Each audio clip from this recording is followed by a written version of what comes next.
अनंत अनंत भाव भेद थी भरेली, अनंत अनंत नाय निक्षेपे व्याख्यानी छे। सकल जगत हित कारिणी हारिणी मोह तारिणी भवाब्धि चारिणी प्रमा उपमा आप्यानी जेने तमारा खवीते व्यर्थ आपवाथी निज मापाई में मानी छे। अवो राज चंद्र बाळ ख्याल नथी पाम, जिनेश्वर तणी वाणी जाणी तेणे जाणी छे। गुरुराज तणी जाणी तेणे जाणी।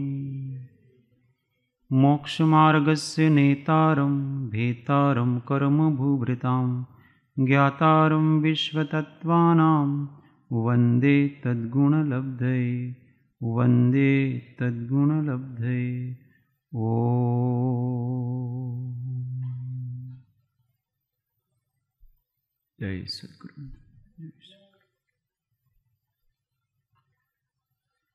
स्वाध्याय में श्री तत्वार्थ प्रबोधिनी तत्वार्थ सूत्र टीका अध्याय 1 सूत्र 4 का विवेचन चल रहा है। बंध तत्व का यथार्थ लक्षण। सूत्र 1 सम्यक दर्शन ज्ञान चारित्राणि मोक्ष मार्ग। 2 तत्वार्थ श्रद्धानम सम्यक दर्शनम।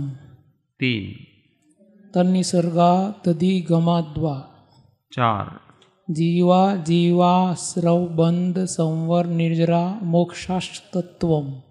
Very good. पृष्ठ संख्या हिंदी में 67 गुजराती में 57।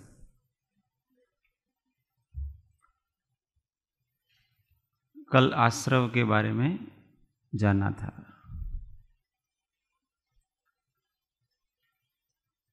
आश्रव और बंध इन दोनों में स्थूल रूप से देखे तो कोई अंतर नहीं दिखता है,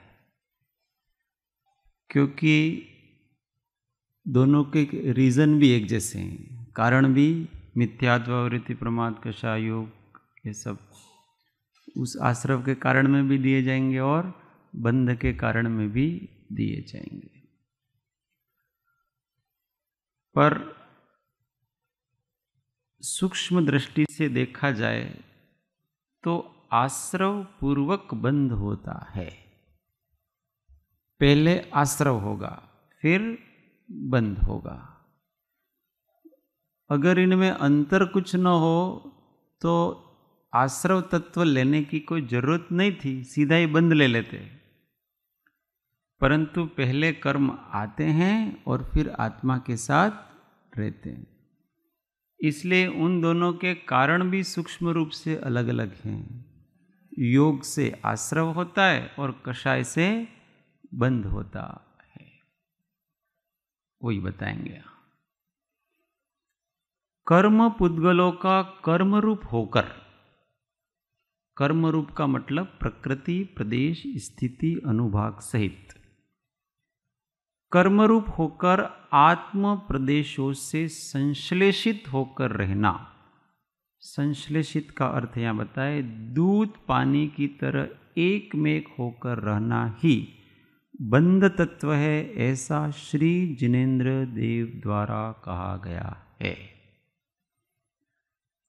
तो जो कर्म आते हैं वो आत्मा के साथ उनका संश्लेष होना। संश्लेष किसको कहते हैं? कि जिसको भौतिक रूप से अलग नहीं किया जा सकता है, एक में एक है। दूध और पानी आप उसको अलग अलग देख नहीं सकते हैं। जैसे गेहूं में कंकड़ हैं, तो गेहूं और कंकड़, उसमें से आपको गेहूं की सफाई करनी है तो कंकड़ बाहर निकाल सकते हैं, गेहूं अंदर रह गए। ऐसा इसमें नहीं है। ये कर्म और वो अलग अलग प्रदेश में नहीं है कि जिससे हम उसको एक को निकाल दें दूसरे को रखें। वो दोनों दूध पानी की तरह साथ रहते हैं। कोई यूँ सोचे कि इस दूध में जितना जितना पानी है उतना उतना मैं निकाल दूँ, दूध दूध रहने दूँ, तो ऐसा संभव है? हम अगर आधा गिलास पानी निकालने जाएंगे तो उसके साथ क्या आएगा? दूध भी आएगा, क्योंकि वो संश्लेष है।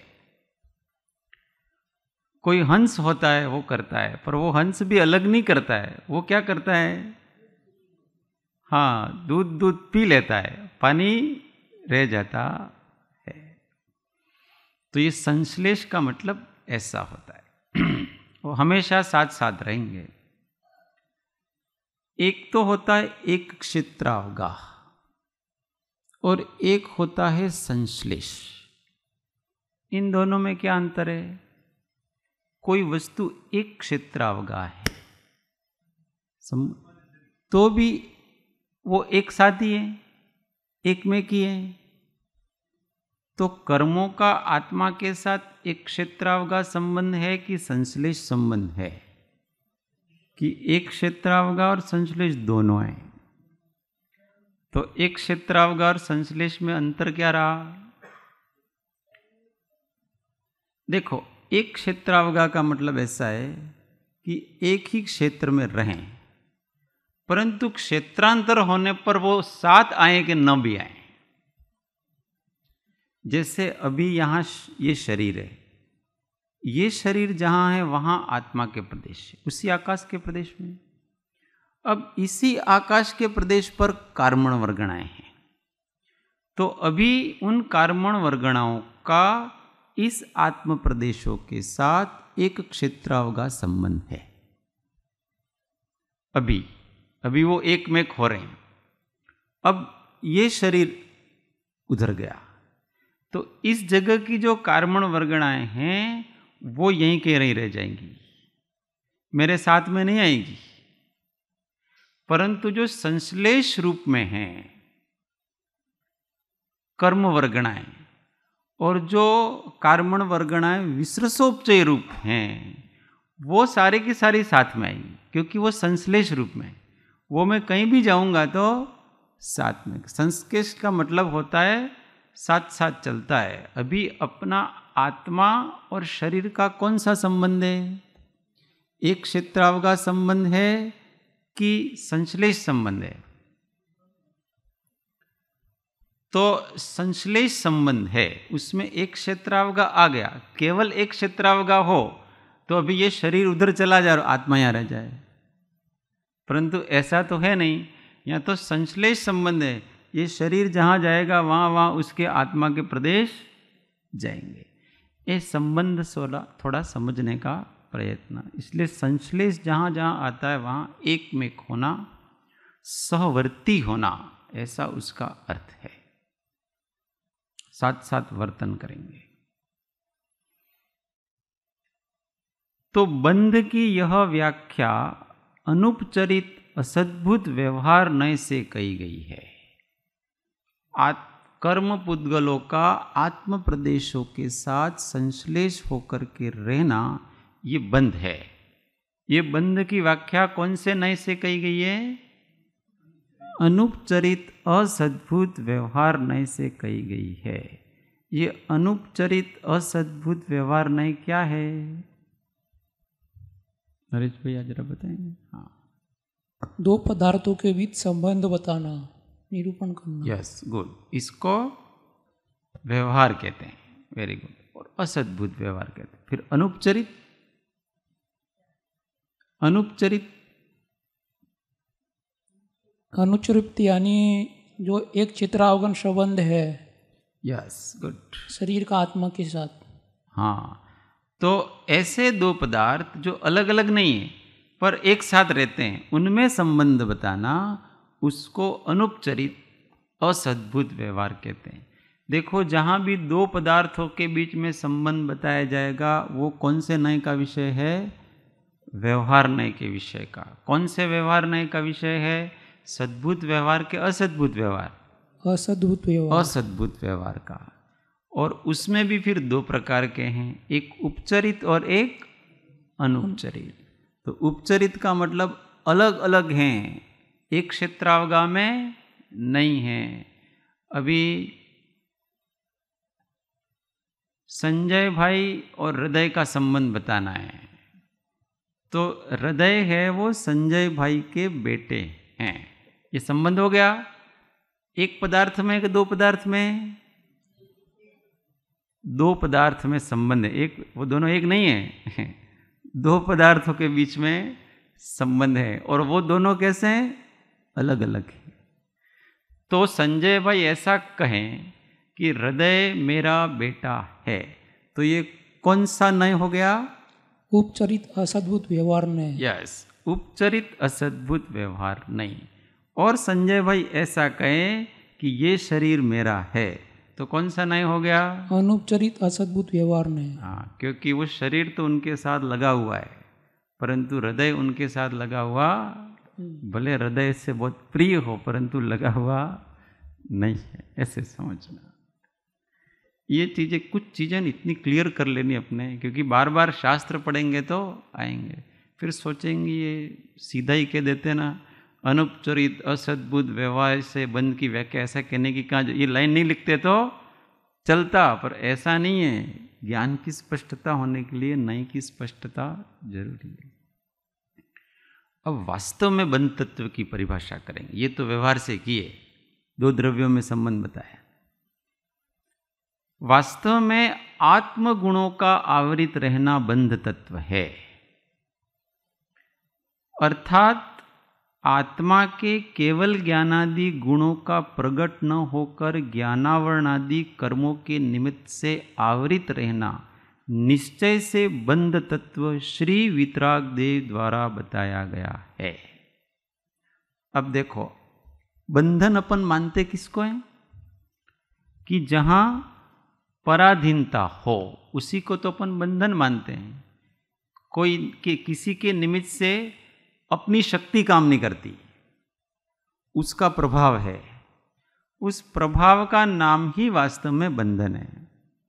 तो भी वो ज्ञानावरणादि पुद्गल कर्म हैं, उनके प्रभाव से अपने ज्ञानादि शक्तियां प्रकट नहीं हो रही, ये बंधन है।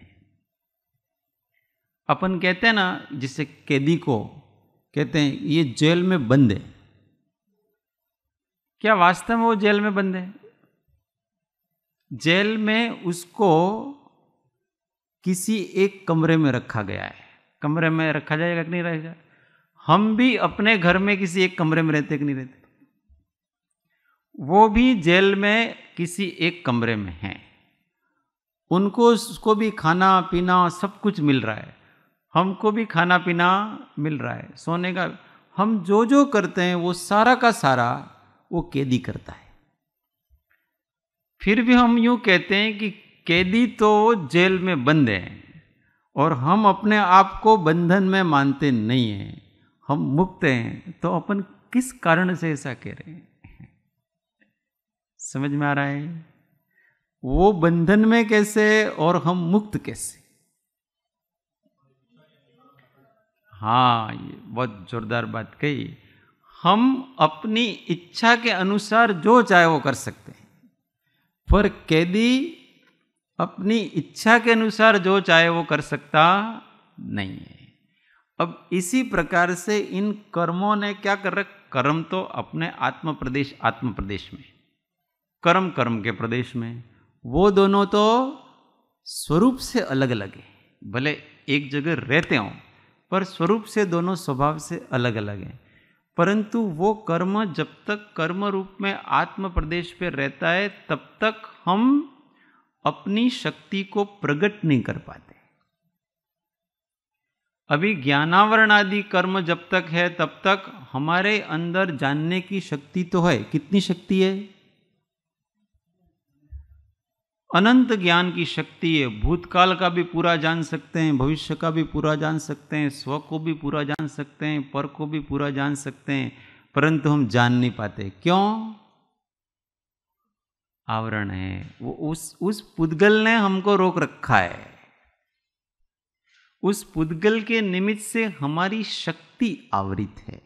तो ये उन ज्ञानावरण आदि पुद्गलों के निमित्त से हमारी शक्ति के ऊपर जो आवरण हो गया है, प्रकट नहीं हो पा रही है, उसके प्रभाव में आ गए अपन। और जो प्रभाव में नहीं आता है वो मुक्त हो जाता है, तो वो अपना प्रभाव डालता भी नहीं। कर्म वास्तव में कर्म ने नहीं बांध रखा है, हम उसके प्रभाव में आ चुके हैं।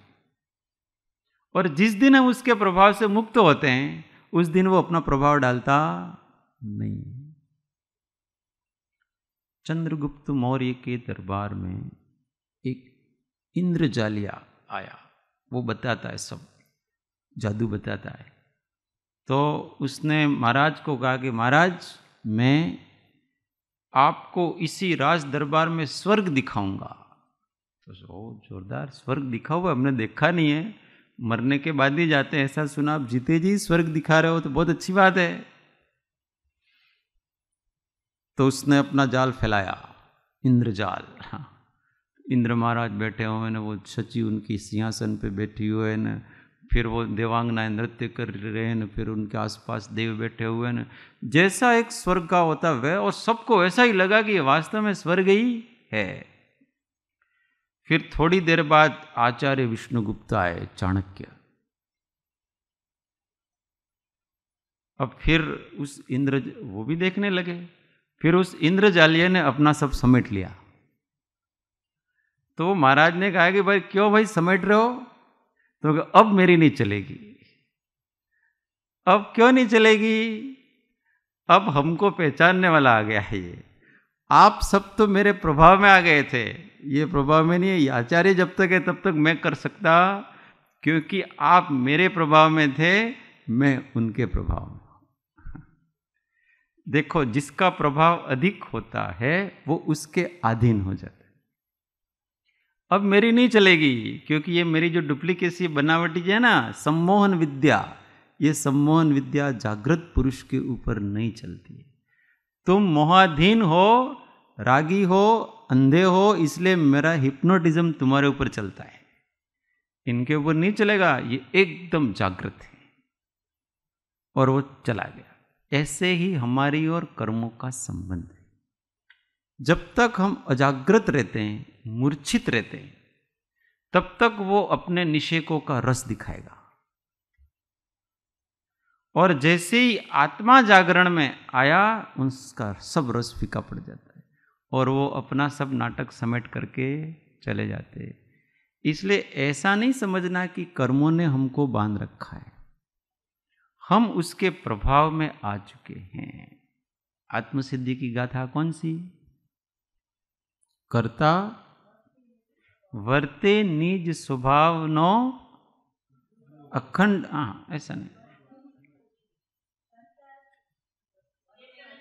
चेतन जो निज भाव मां, कर्ता आप स्वभाव, वर्ते नहीं निज भान मां, कर्ता कर्म प्रभाव।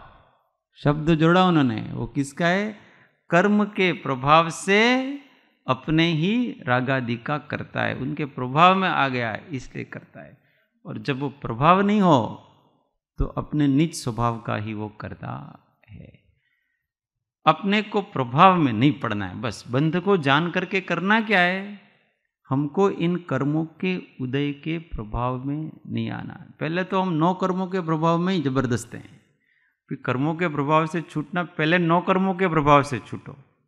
बाहर के जड़ चेतन पदार्थों का ही अपने ऊपर इतना इफेक्ट है, कोई आता है तो खुश होते हैं, जाता है तो अपने को जो अच्छा लगता है वो आता है तो बड़े खुश हो जाते हैं, अपने को जो अच्छा नहीं लगता है वो अपने का संयोग होता है तो हम बहुत नाराज होते हैं। हम इसी में उलझे हुए हैं। अभी तो बाहर के का पदार्थों का ही बहुत अधिक चल रहा है। उसका प्रभाव जब कम पड़ेगा तो व्यक्ति अपना स्वरूप का अनुसंधान में लगेगा, फिर कर्मों से भेद ज्ञान करेगा। इसलिए जानना जरूरी है कि वास्तव में मेरा बंध क्या है। मेरा बंध मेरा ही अज्ञान है। वास्तव में आत्म स्वभाव का पूर्ण रूप से पर्याय में प्रकट होना ही मुक्ति है, और आत्म स्वभाव का आवृत रहना ही बंध अवस्था है। यहां पर्याय की बात की। वास्तव में आत्म स्वभाव का पूर्ण रूप से पर्याय में प्रकट होना ही मुक्ति है। जब अपना स्वभाव पर्याय में पूरी तरह से प्रकट हो जाएगा तो हम मुक्त हो गए, और आत्म स्वभाव जब आवृत रहता है तो बंध अवस्था है। बंध का मूल कारण निमित्त अपेक्षा ज्ञानावरणादि कर्म है, तथा उपादान अपेक्षा आत्मा के अज्ञान और असंयम भाव हैं। अभी इसको समझना। बंध का मूल कारण निमित्त अपेक्षा। निमित्त की अपेक्षा किसने बांध रखा है हमको? ज्ञानावरण आदि कर्मों ने। ज्ञानावरण आदि में कितने कर्म लेने? कर्म कितने होते हैं? चंदन 8 नाम। ज्ञानावरणीय, दर्शनावरणीय, वेदनीय, मोहनीय, क्रम से बोलो, आयु, नाम, गोत्र और अंतराय। हृदय को आते हैं कर्मों के नाम। हाँ, आपको कर्मों के नाम आए कि नहीं आए, पर आपके ऊपर लगे हुए जरूर हैं उसको अपने को समझना है। तो ये 8 प्रकार के जो कर्म हैं वो निमित्त अपेक्षा से बंधन के कारण है, तथा उपादान अपेक्षा आत्मा के अज्ञान और असंयम भाव, ये बंध के मूल कारण है। वास्तव में हमारा बंधन क्या है? हमारा बंधन हमारा अज्ञान है और हमारा असंयम है। हम मूर्छित हो जाते हैं और हम रागी द्वेषी हो जाते हैं। मूर्छित हो जाना वो अज्ञान है, राग द्वेष कर लेना वो असंयम है। तो मोह, राग और द्वेष ये ही वास्तव में हमारा बंधन है। वास्तव में ज्ञानावरण आदि कर्म है वो बंधन नहीं है, अथवा जगत के बाहर के पदार्थ हैं वो भी बंधन नहीं है। 10 मूर्खों की कथा, इसको बार बार याद करना। 10 मूर्ख थे। मेरे को बताने में इतना मजा आता है, बहुत मजा आता है मुझे, क्योंकि जैसे जैसे अपन उसको स्मरण करते हैं वैसे वैसे अपनी पकड़ होती है, मजबूत पकड़ होती है उसकी। तो वो नदी पार करके दूसरी बाजू गए। अब 10 व्यक्ति थे निकले उस समय। फिर उन्होंने गिना, एक ने गिना तो 1 2 3 4 5 6 7 8 9 भी हुए। फिर दूसरे ने कहा तेरे को गिनने नहीं आता है, मैं गिनता हूं। उसने गिना तो उसके भी 9 हुए। 10 व्यक्तियों ने गिने और हुए कितने? 9। क्यों अनीशा बहन, किस कारण से ऐसा हुआ? वो सब अपने को गिनना भूल गए। फिर वो सब रोने लगे, सिर पे हाथ देकर, अरे हमारा एक मित्र था इस नदी में गिर करके मर गया, डूब गया। सब रोने लगे, 10। फिर कोई व्यक्ति आया बुद्धिमान। फिर उसने कहा आप क्यों रो रहे हो भाई? तो हमारा एक मित्र था, हम 10 जने थे, और वो इस नदी में कूद के, हमको तो पता ही नहीं चला कैसे पीछे से ही कूद गया होगा, अथवा किसी ने, मगर ने आकर के पकड़ लिया होगा। हम तो साथ साथ ही बैठे थे। तो फिर जो, अच्छा आप लोग 10 जने थे? हाँ 10 जने थे। उसने अपनी दृष्टि से देख लिया पूरा। प्रमाण ज्ञान होता है ना, वो पूरा देख लेता है एक साथ। नहीं ज्ञान होता है वो पूरा देखता, उसने पूरा देख लिया। फिर उसको पता पड़ गया कि ये मूर्ख हैं। मूर्खों को उपदेश के द्वारा नहीं समझाया जा सकता, मूर्खों को केवल युक्ति के द्वारा समझाया जा सकता है, उपदेश के द्वारा उनको समझाया जा सकता। मूर्ख के आगे आप कितना भी उपदेश झाड़ो न, उल्टा ही लेगा सारा। और उसने युक्ति, अच्छा ठीक है आप ऐसा करो कि आप एक लाइन में खड़े हो जाओ। वो एक लाइन में खड़े हो गए। फिर आप गिनती बोलना, 1 2 3 4 ऐसे बोलना। सबने बोलना चालू किया, 1 2 3 4 5 6 7 8 9। 9 आते ही सबकी सांस रुक गई। और फिर 10वें ने बोला 10, तो सबकी सांस में श्वास आ गई। और हमारा जो मित्र डूब गया था वो वापस आ गया। वास्तव में वो डूबा था। उनके दुख का कारण क्या था? उनका अपना अज्ञान था, उनकी अपनी मूर्खता थी। वो कहीं डूबा नहीं था, वो कहीं गया नहीं था, वहाँ कुछ नहीं था। ऐसे ही अनादिकाल से ये जीव अपने को भूल करके सबको गिनता है। ये सब हैं। किसी को बाहर से अभी चंदन को भेजें ऑफिस में जाना, ऑफिस में जा कर के तुम गिन करके आना कि वहाँ कितने व्यक्ति बैठे हैं, कितने व्यक्ति हैं उसमें।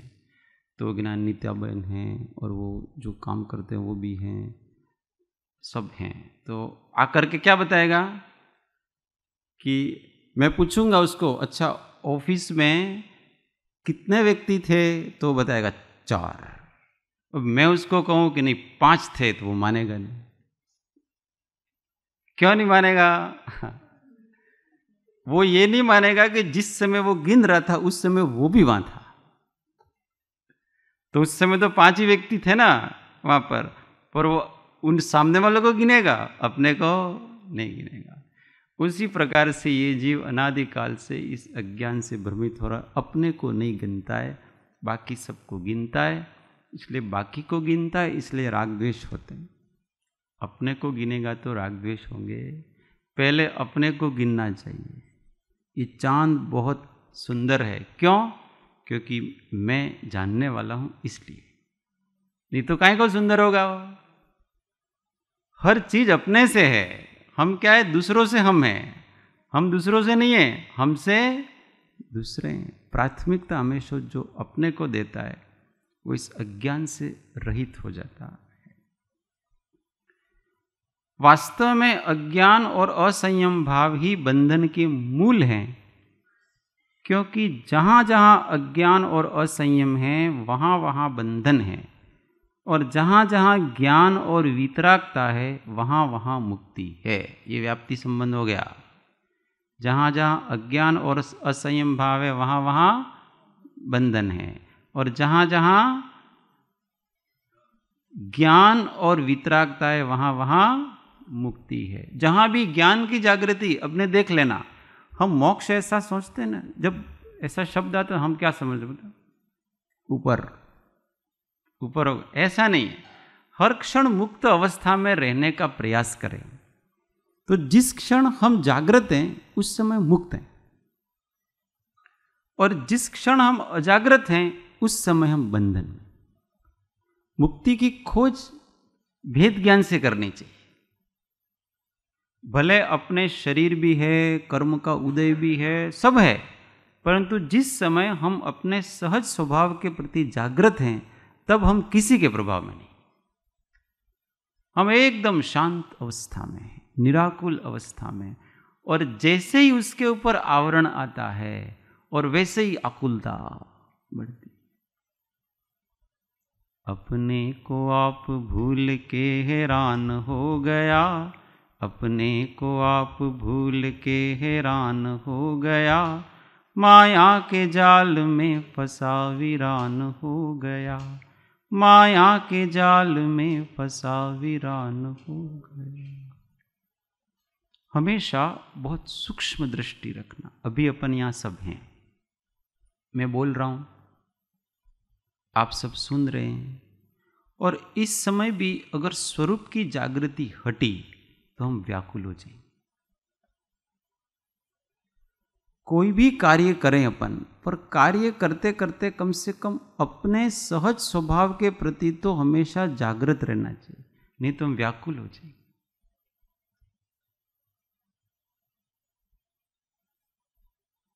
एक काम तो अपने को निरंतर करते रहना चाहिए, और वो ये है कि अपने शांत निराकुल ज्ञान स्वभाव को हमेशा लक्ष्य में रखें। इसके बाद जो जो भी मन वचन काय की जो प्रक्रिया, जो भी उदय है, उसके हिसाब से होना हो वो हो, परंतु सारा ध्यान हमको कहां रखना है? यहां रखना। नहीं तो क्या होगा पता है? हम साधन करते करते ही स्वभाव को भूल जाएंगे। अभी मैं नरेश भैया को पूछूंगा, सूत्र बोलो। अभी वो सूत्र 8 दिन से बुलवा रहे हैं, फिर भी वो गलती करते हैं, और फिर मैं गुस्सा कर दूं, 8 दिन से आपको बुलवा रहे हैं, अब वो भी नहीं आया, अब मूर्ख हो, अब ऐसे हो। अगर मैं ऐसा बोलूं नहीं और सोचूं भी सही हो तो क्या होगा पता है? अभी मैं अपने को जरूर भूल गया। उसको याद हो कि ना हो, मुझे उसके याद होने से और नहीं याद होने से मेरी प्रसन्नता में कोई फर्क नहीं पड़ता है, मेरे स्वभाव में कोई फर्क पड़ता नहीं है। ये तो हमेशा ध्यान रखना, नहीं तो शिष्य के चक्कर में गुरु बंध जाते हैं। शिष्य को सुधारने के चक्कर में गुरु कसाई हो गए। ऐसा नहीं, गुरु हमेशा जागृत रहते, शिष्य के लिए भी वो कसाई नहीं करेंगे, अपने भान में रह करके करेंगे। ऐसे ही अपने परिवार आदि के लिए भी अगर अपने को कुछ करना पड़े, अपनी शांति खो करके नहीं, अपनी शांति में अधिष्ठित होकर के जो करना पड़े अपन करें, परंतु हम स्वयं आकुल व्याकुल होकर के तो हम किसी के लिए कुछ नहीं करेंगे। ये मुमुक्षु का साधक का निर्णय है। चाहे परोपकार का कार्य हो, परंतु हमको परोपकार का कार्य भी आकुल व्याकुल होकर के नहीं करना है। होना हो तो हो, नहीं होना हो तो नहीं हो। हम शांत रह करके हम जितना कर सकेंगे उतना कर सकेंगे, बाकी सबका अपना अपना भवितव्य है। भाई हमारी शक्ति ज़्यादा नहीं है, और अशांत होकर के तो हम कोई परोपकार का कार्य नहीं कर सकते। ये सब ध्यान की बात है। आत्म प्रदेशों पर कर्म पुद्गल होने मात्र से बंधन नहीं है। कार्मण वर्गणा रूप कर्म पुद्गल अर्थात कार्मण वर्गण रूप तो सिद्धात्मा के प्रदेशों पर भी लगे हुए हैं, क्योंकि कार्मण वर्गणाएं तो सर्वत्र लोक में व्याप्त हैं, अतः सिद्धात्मा पर भी हैं। परंतु सिद्धात्मा में अज्ञान और असंयम का अभाव होने से ये कर्म पुद्गल आत्मगुणों को आवृत कर आत्मा को बंधन में डालने में असमर्थ हैं। देखो, केवल कर्म वर्गणाएं होना मात्र से बंधन होता नहीं है, परंतु अगर वो कर्म रूप में हमारे अज्ञान और असंयम भाव है, तब हम उसके प्रभाव में आएंगे। सिद्ध भगवान जहां है वहां भी कार्मण वर्गण है, और केवली भगवान जो सिद्ध नहीं हुए सशरीर, उनके तो 4 अघाती कर्म भी बाकी है। उनके तो कर्म रूप में ही हैं, तो भी उसका कोई प्रभाव नहीं है। अघातिया कर्मों का केवली भगवान को कोई प्रभाव नहीं है। क्यों नहीं है? क्योंकि इनके दोनों नहीं है। क्या क्या दोनों नहीं है? अज्ञान भी नहीं है और असंयम भी नहीं है। स्वरूप की अजागृति भी नहीं है और राग द्वेष भी नहीं है। ये दोनों नहीं है, इसलिए भले वो आयु कर्म हो तो हो, उनको अब मुक्त होने की भी इच्छा नहीं है, इसलिए कब ये शरीर जाए और कब मैं फटाफट सिद्ध शिला पे पहुंच जाऊं, ऐसी इच्छा भगवान को होती है? केवली भगवान को नहीं। शरीर के संबंध में कितना अच्छा मेरा शरीर हो गया है, ऐसे उनको होता है? उनको नहीं। उनको ऐसा होता है ये मेरा कब ये वेदनीय कर्म जाएगा, ऐसा होता है? नहीं होता, कुछ नहीं होता। जिसको रहना हो रहे, जाना हो जाओ, अपने तो ज्ञाता दृष्टा शांत स्वभाव में है। ऐसा अभ्यास छद्मस्त अवस्था में भी जो करता है वही सिद्ध होता। कर्मों को रहना हो तो रो, इस संसार को भी रहना हो तो रो, किसी को शत्रु रहना हो तो शत्रु रो, मित्र रहना हो तो मित्र रो, जिसको जो रहना हो तो रो, पर मुझे हमेशा ज्ञान स्वभाव में ही रहना है। ऐसा जिसका दृढ़ निर्णय होता है वो ज्ञानी होता है, और उसके निरंतर कर्म का क्षय है, उस दृष्टि से कर्म का क्षय। अतः यह सिद्ध होता है कि आत्मा और कर्मों का एक क्षेत्रावगाह रूप संबंध वास्तव में बंध तत्व नहीं है, क्योंकि इन दोनों का एक में एक होना आत्मा के स्वभाव के आवृत होने में व्याप्ति रूप नहीं है। अर्थात जहां जहां व्याप्ति का मतलब ऐसा होता है, ऐसा है तो ऐसा है और ऐसा नहीं है तो ऐसा नहीं है।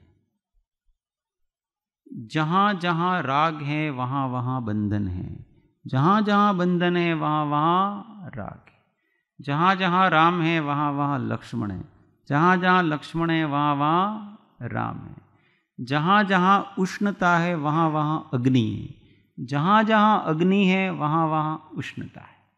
इसको व्याप्ति संबंध कहते हैं। एक है तो दूसरा है, दूसरा है तो एक नहीं है तो दूसरा नहीं है। तो यहाँ अज्ञान और असंयम का इसके बंध के साथ उसका व्याप्ति संबंध है।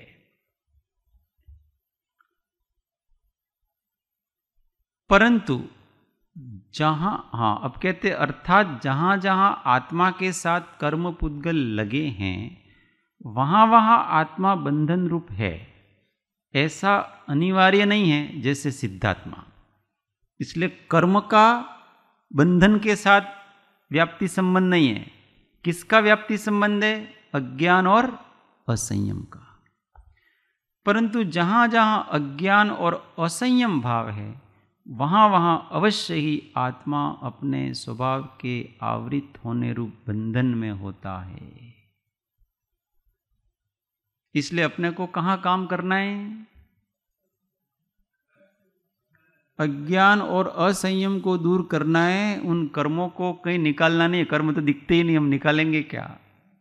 तो मेरे को कर्म का क्षय करना है, कर्म का क्षय करना है, ऐसा तो हम करते रहते हैं।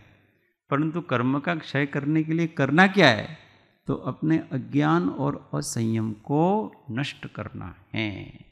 विपरीत दृष्टि और राग द्वेष को नष्ट करना है। अज्ञान का मतलब विपरीत दृष्टि, जो मैं नहीं हूं वो अपने आप को मानना, जो मेरा नहीं है उसको अपना मानना। जो कार्मण वर्गणा एक क्षेत्रावगाह होती है और संश्लेष भी होती है। विस्र सोपचय रूप कार्मण वर्गणा। ये विस्र सोपचय रूप क्या है? जो अभी कर्म रूप तो नहीं हुई है परंतु कर्म रूप होने की योग्यता है, ऐसी जो कार्मण वर्गणाएं उसको विस्र सोपचय कहते हैं। स्वभाव से कर्म रूप रचना होने का उनका स्वभाव है, उसको विस्र सोपचय कहते हैं। वो प्रत्येक कर्म के साथ ऐसी अनंतानंत विस्र सोपचय रूप कार्मण वर्गणाएं, वो संश्लेष रूप है, वो साथ जाती साथ। केवल कार्मण वर्गणाएं वो संश्लेष रूप नहीं। हम जैसे ही भाव करेंगे तो वो जो विसृसोपचय रूप कार्मण वर्गणाएं हैं वो अपने आप ज्ञानावरण आदि रूप में कन्वर्ट हो जाती, बाहर से कहीं नहीं आ रही है। अपने आत्म प्रदेशों पर जो विसृसोपचय रूप में लगी हुई कार्मण वर्गणाएं हैं उनमें से ये कर्म बनते जाते हैं, बाकी की नहीं।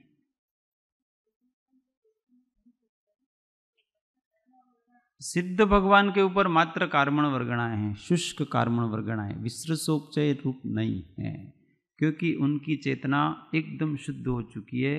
जब तक छद्मस्त अवस्था है तब तक ही विसृसोपचय रूप कार्मण वर्गणाएं होगी, बाकी होगी नहीं। यहां अज्ञान के हाँ प्रश्न माइक में बोलो, कोई नहीं प्रश्न तुम्हारे पास? हाँ अच्छा माइक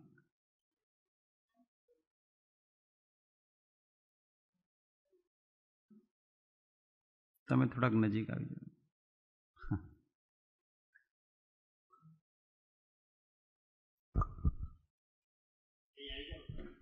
बराबर।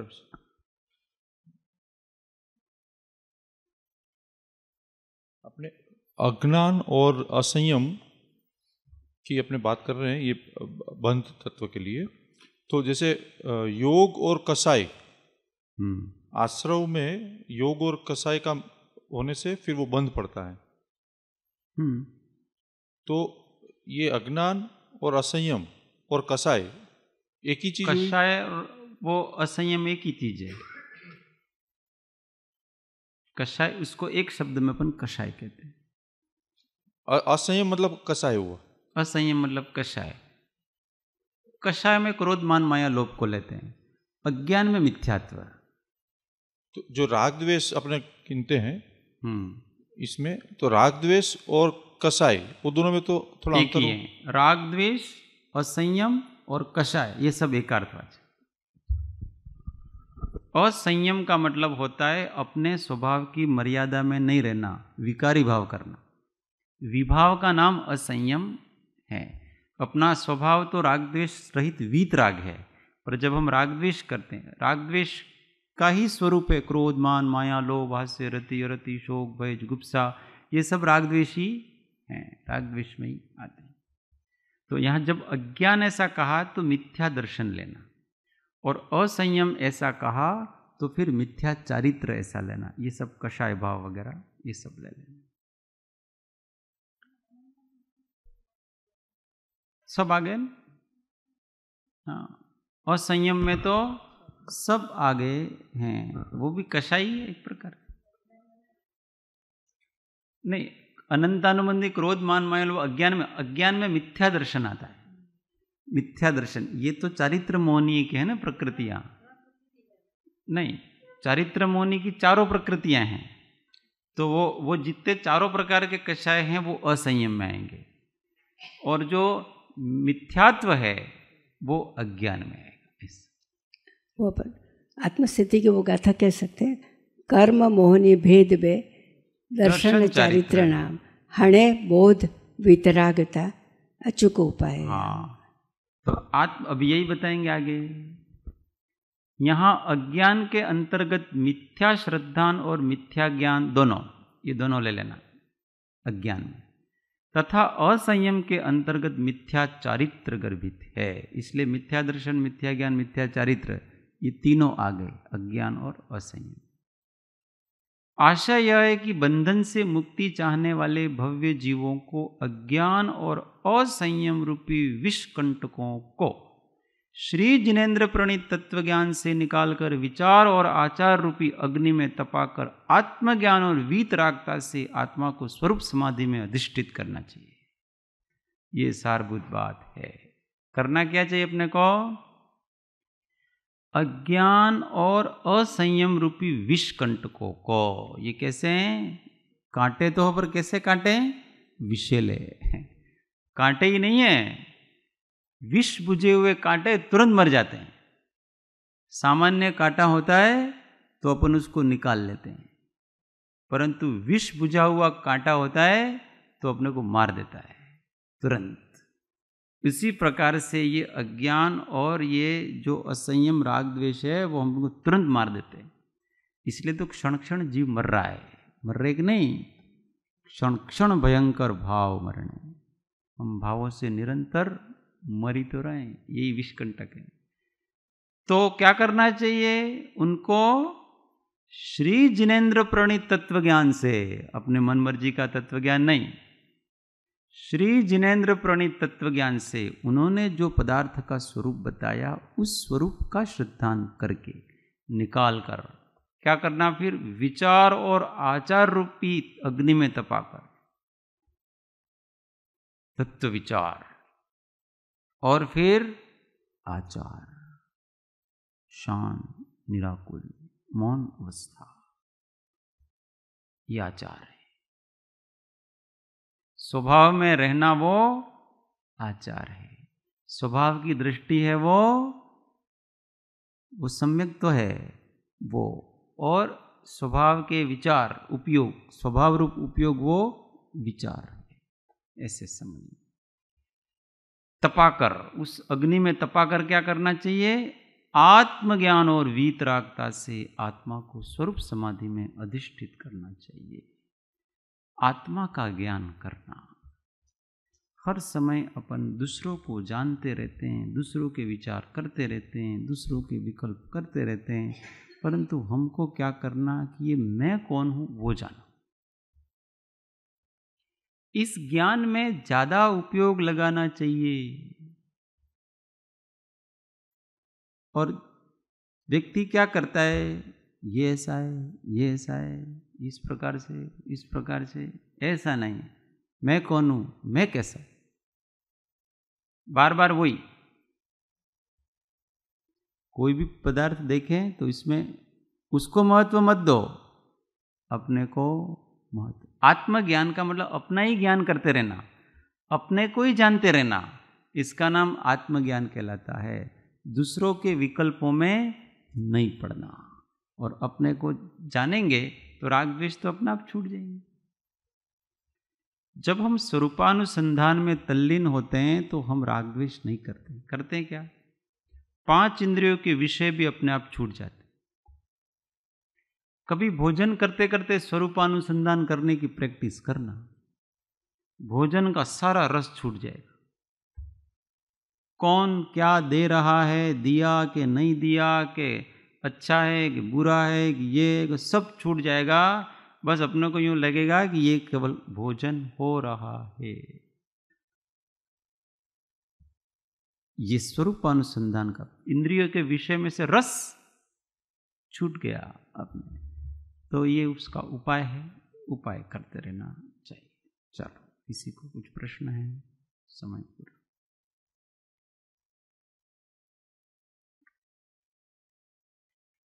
तो बंध क्या है? निर्णय होना चाहिए। हमारा जो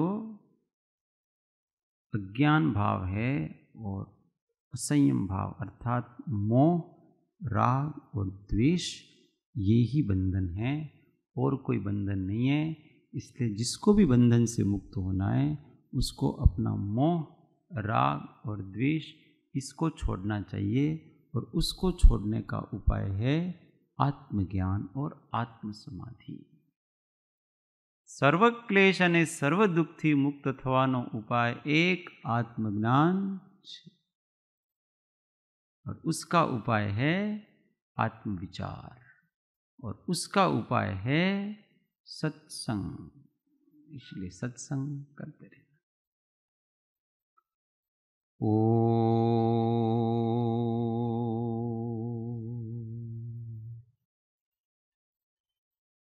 सुखधाम अनंत सुसंत चहि, दिन रात्र रहे तध्यान महि।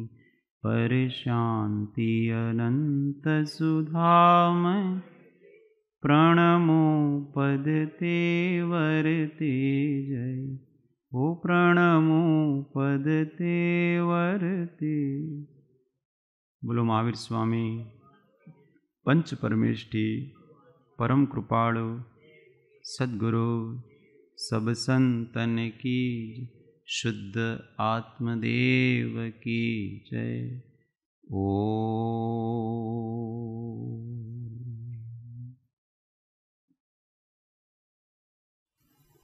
जय श्री